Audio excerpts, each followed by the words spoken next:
With his surprisingly measured and thoughtful response to the Iranian attack on Iraqi bases staffed by American soldiers, President Trump effectively took the wind out of the sails of those who were protesting his authorized assassination of General Soleimani.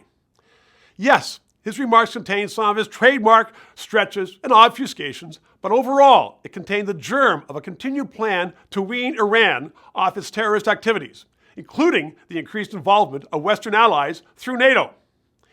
It is about time the West own up to its responsibilities to curb terrorism, especially state-run terrorism.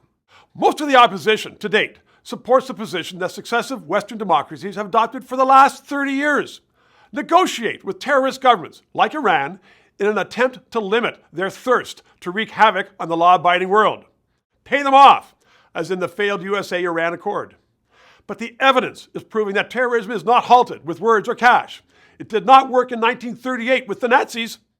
Trump is now imposing more stringent economic sanctions upon Iran, warning that if it continues its program of terrorism, then military action is always an option. State-run terrorism has only grown in strength and boldness, creating the situation that the world now faces, the need to confront terrorism states with economic sanctions and the threat of force.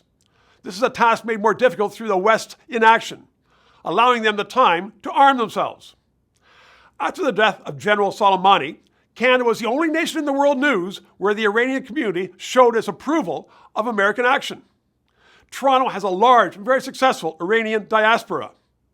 It knows that Soleimani was a man who was responsible for countless American deaths and was the architect of more to come. That was his mandate from the Iranian government, a government which inscribes its bombs with the words, "Death to Israel." And to those who question why Western democracies are in the Middle East at all, I sympathize with their sentiment.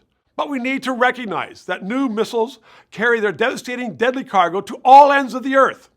And Middle Eastern oil is still essential for many of our trading partners. Globalization is not solely available just to the good guys. So let the protesters shout as much as they like on both sides, and it will be up to our Canadian security forces to ensure that that is limited to shouting and not to allowing rival groups to kill each other in Canada. But do not think for a moment that allowing terrorist states to plot and plan is acceptable. Without the action that has been undertaken now, we will pay an even greater price in the future. So Western democracies are facing an unenviable and ugly task, but a necessary one. They should not be cowed.